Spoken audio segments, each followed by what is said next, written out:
Hello and welcome back everyone, how you all doing? I know it has been a while since I came up with a new build, and today I bring you this.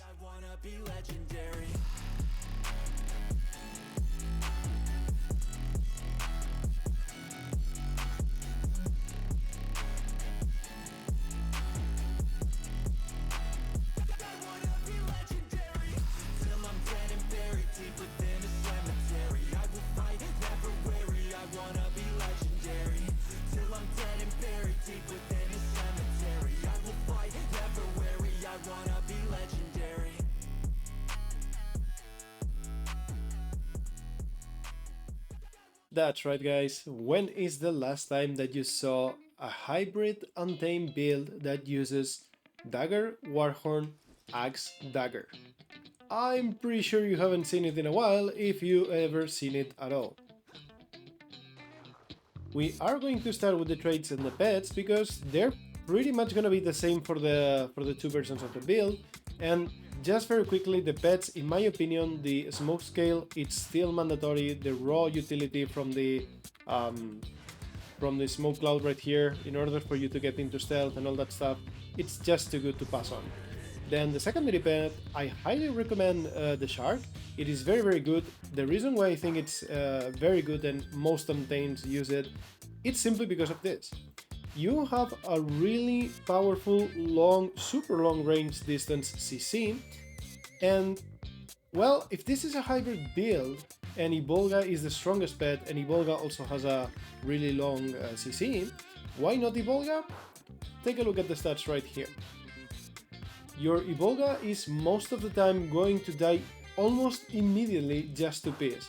Well, the shark is a little bit tanky, and honestly, I can't really put it into words, but I've tried them both. You guys know I love Ibolga, but this guy here, it's giving me the best results. The alternative would be, in my opinion, the turtle pet. I've played around with it a little bit, just to add that extra layer of protection and extra layer of projectile denial. So yeah, the traits on themselves, this is a combination I love. This is my favorite combination for the ranger in general. The marksmanship plus wilderness survival combo, it's extremely strong. You got nice boon, fury, power, everything you want to have from an offensive point of view. You have it with the marksmanship, and the most important trait is remorseless here with precise strike. Thanks to wilderness knowledge down here in wilderness survival, this is gonna make it so every time we use a survival skill, we're gonna gain fury, we're gonna reset the remorseless, and we're gonna be constantly with fury uptime and doing high crit damage. Now the rest here is just lesser muddy terrain to help. It's honestly very useful, and it also procs from your healing skill. What this means is you heal, you cleanse 2 conditions, then the muddy terrain procs, and that counts as a survival skill, so you're gonna be cleansing 2 more conditions thanks to this right here.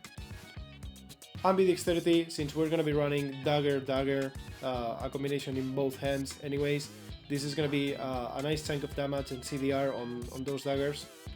And for the actual traits on the Untamed, I've played around with the cantrip version. I just didn't like it. It felt with too much of cooldown.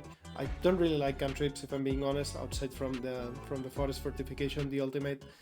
And blinding outburst is just really good. Of course, we are gonna be running cleansing unleash. Although if you feel like you don't need that much Condi cleanse, you can go corrupting binds. I've tried for a while, and it feels good in very few situations. It feels good sometimes, but if you pick cleansing unleash, this can go wrong. You're always gonna get value out of this trait. So the last one, it's gonna be let loose. Although the other two seem like they do cool effects, the fact that you picked like let loose not only gives you might generation, but it's also the tool you have to reset between weapon swaps your ambush. So now the pet is unleashed. I'm gonna unleash myself. You'll see how I gain the ambush on the dagger. There we go. And when I swap the weapon, I still have it on the other weapon. Without this trait, you can only do one and that's it. After you've done it, the other weapon is not gonna have it. So this is the reason why I think Let Loose is mandatory in, honestly, any Untamed build. As you can imagine, we're gonna be using a bunch of survival skills thanks to the combo that we mentioned before. Troll Gun is very strong in this type of builds because you're gonna be kiting around, fishing for the unleashes, and every time you unleash, you're gonna be siphoning some HP. So yeah, this paired with the natural life leads that you have with this build, it makes for a great sustain. Now, Quickening Zephyr, I really like this one using this combination because it's strong on itself. It's a stun break that gives you quickness and super speed, but in this build it also gives you fury and removes 2 conditions. You can use this offensively or defensively. I love it. Then the start of the show, it's lightning reflexes. I don't go anywhere without this whenever I'm using this combination. This single button right here on a 24-second cooldown, it's going to give you Vigor, it's going to stun break, it's going to root break, it will give you a nice evade window, and thanks to the combo, we have fury and conditions removed too. This is just too strong to pass on whenever you're using these traits. Also, it can really help you reposition, like things like this, using about face and all that good stuff. So it literally is a very powerful button that does a bunch of things in 24-second cooldown. Really strong. Now, before I move over into why I'm using Signet of the Hand on this version of the build, I want to explain the ultimate. Forest Fortification is a very strong cantrip that will, very similarly to Strength of the Pack, it will grant you 10 stacks of stability, which are very much needed, alongside resistance, resolution, some vigor or super speed depending on the on who's unleashed, either you or the pet. But you also get, no matter what, 50% reduced incoming damage for 6 seconds. This guys right here is your either oh shit button, I need to run away, or your I'm going in for the kill aggressively in a 1v2, something against Will, but I don't know, like any situation where you feel like I really want to pop this in, be very tanky and just go in for the kill and trade. I really like the versatility of this ultimate. Moving on to why I use Signet of the Hand on this version, if you've been following me around, you probably know by now, but I really hate block abusers in World vs. World. There is a ton of block charges, ton of situations where your unleashes won't connect, your skills won't connect because people are just spamming blocks 24/7. This will help you pressure them and force them into actually playing the game a little bit more. Now, of course, it's also a way of sorting out mobility, like you got the passive movement speed. When you activate it, you're gonna gain a bunch of super speed, which is also very useful. So overall, this is a very strong, versatile, powerful tool. I will now show you the gear setup very quickly and alongside explain the other version of the build. It's gonna be quick because they're gonna be using mostly the exact same things.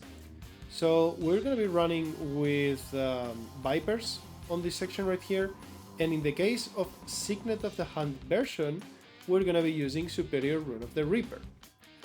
Now for the weapons, we're gonna be using, I wanted it to be full Trailblazers on the weapons, but I had this axe with high crit power condition damage lingering around, and I just went along with it. It works fine, so yeah.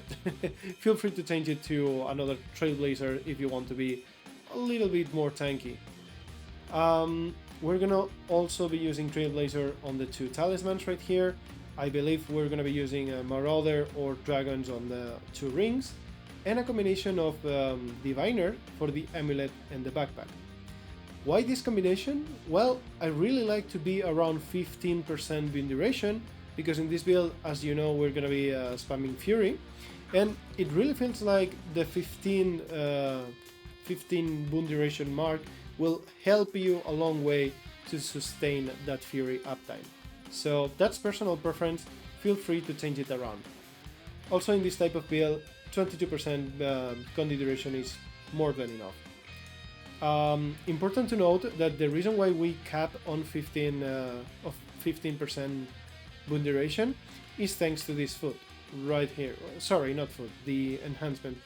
This one right here in this build will bump you from 12 to 15% boon duration. We're gonna be using Relic of Ishgaren because, well, I have tried a lot of relics combinations. Initially I wanted to go for Zakhiros because it makes sense. We have permanent fury uptime and it should help with the sustain, but the reality of it, I didn't really feel it at all. Like, it doesn't feel like it makes a difference. However, switching this for an offensive rune like Relic of Ishgaren, which is perfect for this build. It gives you more strike damage and it gives you more Condi duration. This is very good and in my opinion the best in slot, for this build at least. Feel free to play around with Relic of the Fractal. We're going to be applying massive amounts of bleed, so this one is going to be proccing on cooldown as long as you're fighting somebody. Relic of Mistburn also works pretty nicely because we rack up a lot of might on this build, but yeah, after testing a lot of relics, my favorite by far is going to be Relic of Ishgaren. And finally, I'm going to show you the other version of the build. The one which uses the same traits, almost the same skills, but we trade Quickening Zephyr for Protect Me. Although you can still run Quickening Zephyr, in this one I felt it worked better having that extra protection and barrier. Also, we're going to be using Sharpening Stones for even more crit. This is a very fun combo to use, similar to the Condi Bird build that I have. But Sharpening Stone works with everything, absolutely everything you do in this build. The Unleash with the Axes also goes a long way with Sharpening Stones. Now, the difference on the gear setup for this build is going to be as follows. Because we're not running Signet, we don't have that movement speed and it's gonna feel very sluggish, very slow. So the way we fix it is by simply switching around Superior Rune of the Reaper for Cavalier right here. It's almost the exact same stats, it gives you the power, it gives you the toughness. The only difference is you lose a little bit of crit for that final 25% movement speed, and that's how you fix, sort of, a little bit the mobility of the build. The advantage on this build over the other one is that you are a little bit more tanky, you do a little bit more Condi damage thanks to Sharpening Stones. Honestly, they play very similar, but like I said, my personal preference due to the block spammers that I encounter usually is going to be the one with Signet of the Hand and Superior Rune of the Reaper. Alrighty guys, that's about it for the build, and before I leave you with the nice compilation and showcase, I wanted to go over a few tips and tricks. Tip number one, and probably something that's very important and most players don't pay attention to, it's your pet positioning and control. So when you're playing Untamed, you really want to be able to choose where and when you place things like the smoke hill, right? And you really want to be able to, for example, let's say I want to have my pet with me and not overcommit, something like that, or vice versa. It is very easy to just leave your pet, you know, just automatically attacking, but getting them back, it's usually in F6, F7 on default. However, my tip for you guys is bind it to Alt1, Alt2. In my case, that feels very comfortable both on the fingers, and if you have an MMO mouse like me, also feels pretty nice.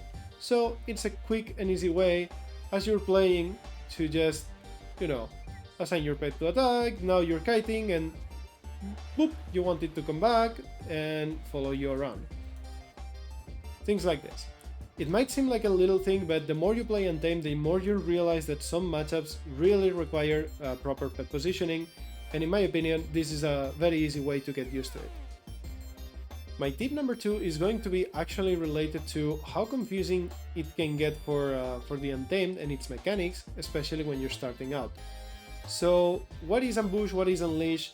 Like I said, there's a full video guide already, but all you need to know is, if you think about Unleash as a stance, right? and you think about ambush as your number one gets empowered, like your big nuke button, it sort of simplifies it and it helps you get used to the dynamics of the build. For example, right now you see your pet has different abilities. He is unleashed. Now, you know that the next time I want to shift back to my normal pet abilities, that's going to be my unleashing, and that's going to proc my number one empowered. Right there. There we go. And last but not least, I want to talk about the bread and butter weapon swap ambush combo. So if you start with dagger, with the teleport that you will get on the ambush, that's already a Condi bomb on itself, but then you want to follow up with weapon swap into a massive shotgun with your axes. Let's take a look at this. You can do this, signet of the hand to make sure it doesn't get blocked, and teleport, weapon swap, and spam the axe. There you go. That's just two abilities, basically. Not even abilities, because it's just your basic attack that got unleashed, right? Or ambushed. So, this is very strong on itself, but what I love about this build is that the toolkit is very well crafted. Whenever you're on your axe dagger, you have a lot of range. Axe can be played at melee range, no problem, zero issues, and you also have an evade window. Plus, usually you have 900 range on your axes. However, on your offhand dagger, you have a 1.2k range cripple.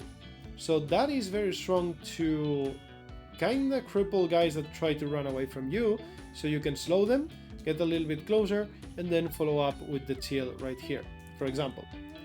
Now, when you're on the other weapon, I really like the idea because you have a little bit of mobility with this. You have, of course, very strong melee options with the double arc right here. We've seen already the ambush. However, if you're ever caught into this weapon set and you don't have your weapon swap available and they try to run from you, guess what? You have Hunter's Call.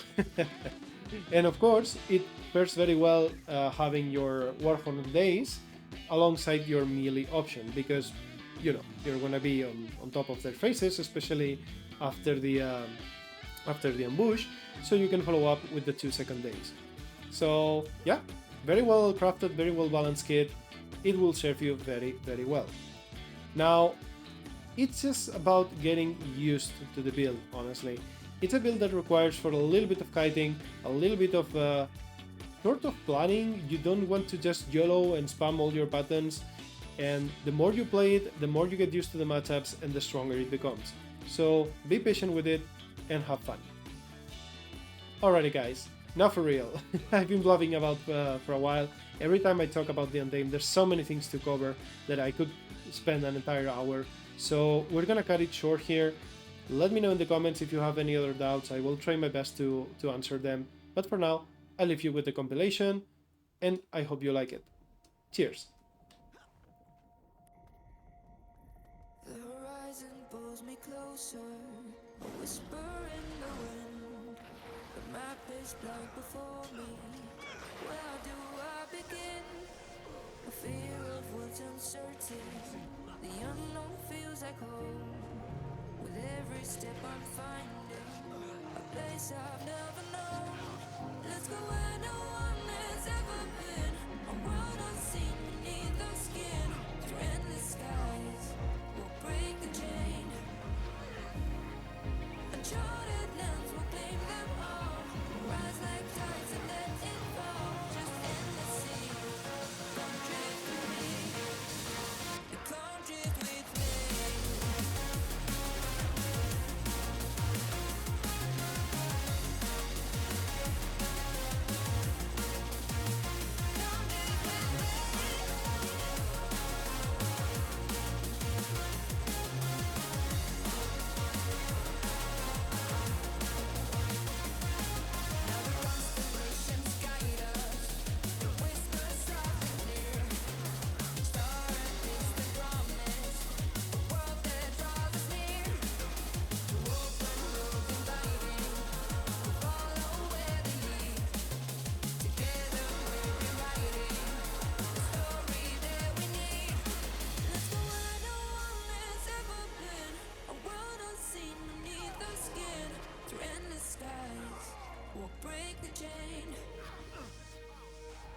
Uncharted lands will claim them all.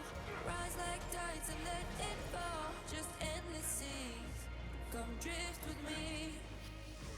Come drift with me.